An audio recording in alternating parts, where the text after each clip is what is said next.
This video is sponsored by Deep Cut Studios. For a wide range of fantastic gaming resources such as battle mats, dice trays and pre-painted bases, check out the description below. Hi guys, and welcome back to our Malifaux Masters Breakdown, where we showcase the factions and personalities vying for soul stones and dominance within the Broken City. Today's episode focuses on the 10 Thunders Master of the martial arts, Shenlong. The monk keyword uses a unique token called Chi to power up their jewels. The most common way to gain Chi is from their Enlightened ability, which powers up a monk every time they activate. This ability also lets monks gain Chi instead of a focus whenever they take the concentrate action. This is all done to facilitate the utility of the Harness Chi trait, which lets you discard a token to gain +2 to a duel after you've flipped your cards. This can make it so that you're winning a duel that you would have otherwise been losing, or push enemies into cheating higher in opposed duels with monks who potentially have +2 to what otherwise look like average stats. A big part of Shen's gameplay is he knows Kung Fu, so he has 4 different kinds he can call on, which come in the form of style upgrades. Each style gives a unique ability to the model it's attached to and friendly aspiring students. It adds a new attack action to the bearer's arsenal for the cost of discarding a Chi, with a trigger to let Shen himself switch between them on the fly. Fermented River is for the drunken masters, making models unpredictable to play against. All pluses on actions become minuses and all minuses become pluses, which can give you and your opponent a mental hangover.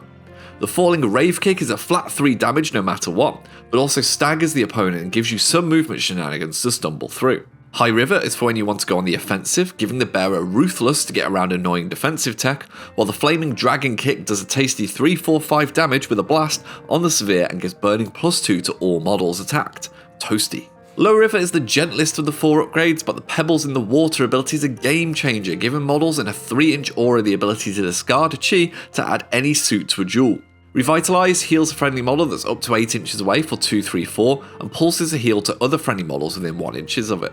Finally, the Wandering River lets you soar like a leaf on the wind, giving out Butterfly Jump to make you trickier to pin down. 4 Winds Punch lets you really disrupt your opponent's plans or helps you set up your own schemes. You target a model within 8 inches and choose up to 3 scheme, scrap or corpse markers within 3 inches of it, and then you sonic boom that model 6 inches in any direction and place those markers within 3 inches of it. Shenlong is the master of the 5 temples, which means when this big boss activates, he discards all attached style upgrades and may then reattach one of his choosing.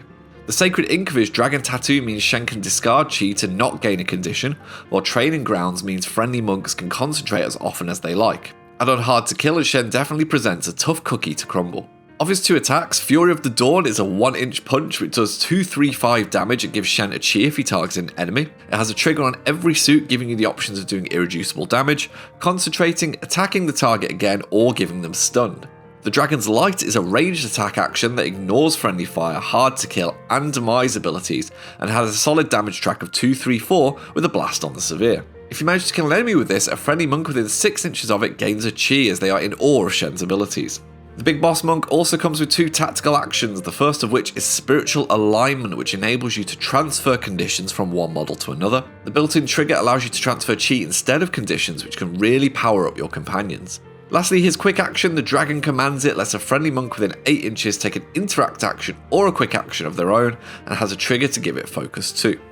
The aspiring students are Shen's 2 totems. These insignificant models are just a face in the crowd, meaning that they gain cover whenever near a friendly model. They have a basic attack action which is really a last resort, but they can distract an unsuspecting enemy. The following in his footsteps, quick action is where their real strength lies, allowing the students to use the action on the style upgrade that Shen is currently using. There's a penalty of -1 to the stat, but Chi can bolster this back up. Their other quick action can move Chi from one model to another to top them up where needed. There's only one henchman in the monk keyword, that's right, it's time to talk about you, not me, you. He clocks in at 9 soulstones and is Shen's right-hand man. Brutal Sensei gives a Chi to a friendly model after it's damaged and within 6 inches, and you can constantly shout orders to allow monks within 6 to take the concentrate action as a quick action at the cost of discarding a card.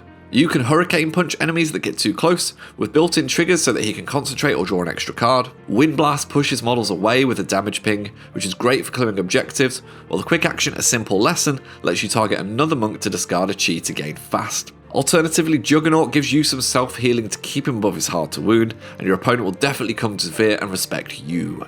Oh boy, you're right, get ready for a multitude of minions as the monk keyword has a fighter for every occasion.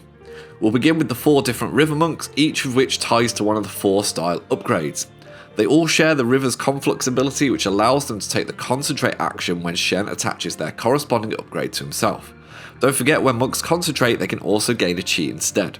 Fermented river monks predictably play with poison, giving the out via their have a drink attack action, which can also poison themselves. Their trusty flask quick action gives them more poison but also heals them and moves them around. But don't worry, their high tolerance means they won't take any damage from all this tainted juice, and they're too drunk to care in a fight, so they can use that poison to reduce any damage they suffer. Oh, and their staggering punch has a trigger to exchange the condition for extra damage, so you want to keep these guys topped up with a tipple.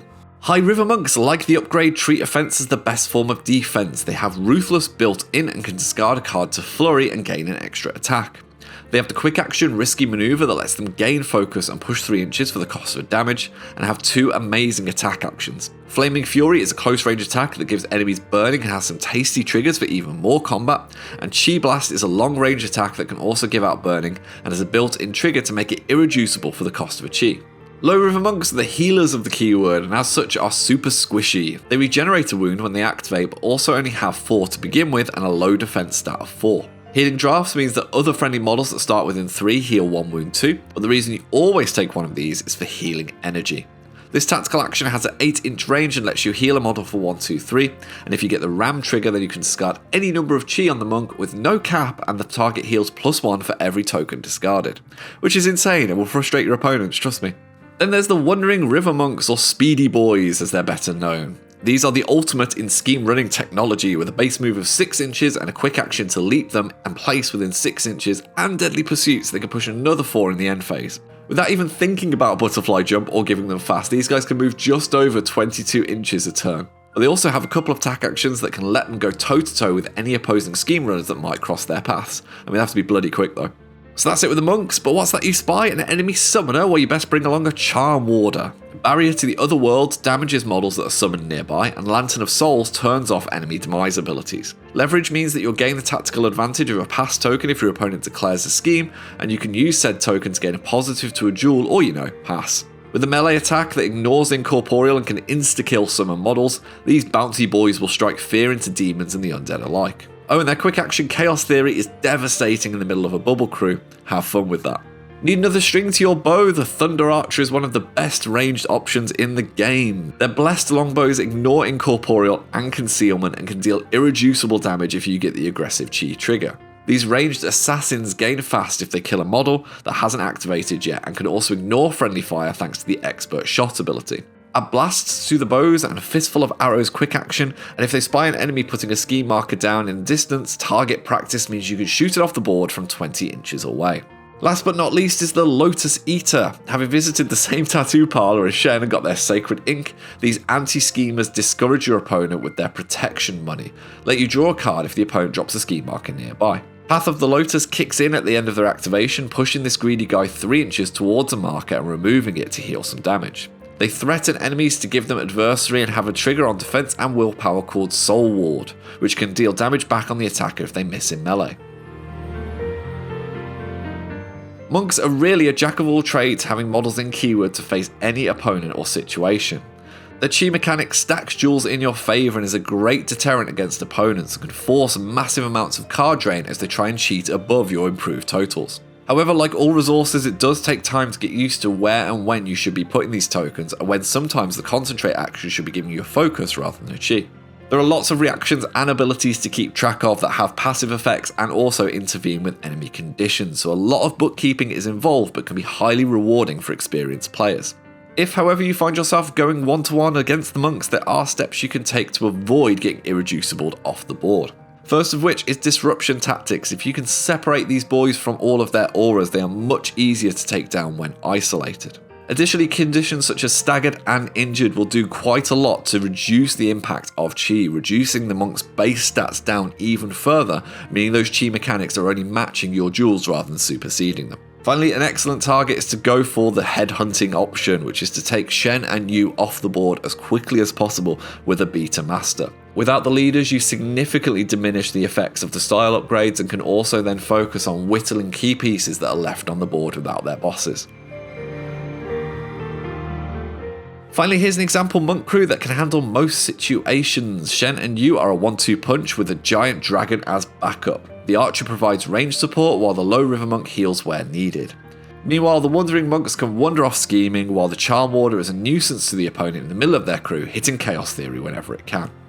So that brings us to the end of this Malifaux Master breakdown. We hope it's been useful in giving you a snapshot of the crew and its mechanics. For more talk about Malifaux and its masters, why not check out our podcast, The Harlefaux Show, where we break down each keyword and why you should play it. Alternatively, we have a wealth of beginner-friendly battle reports here on the channel that guide players through every flip and decision.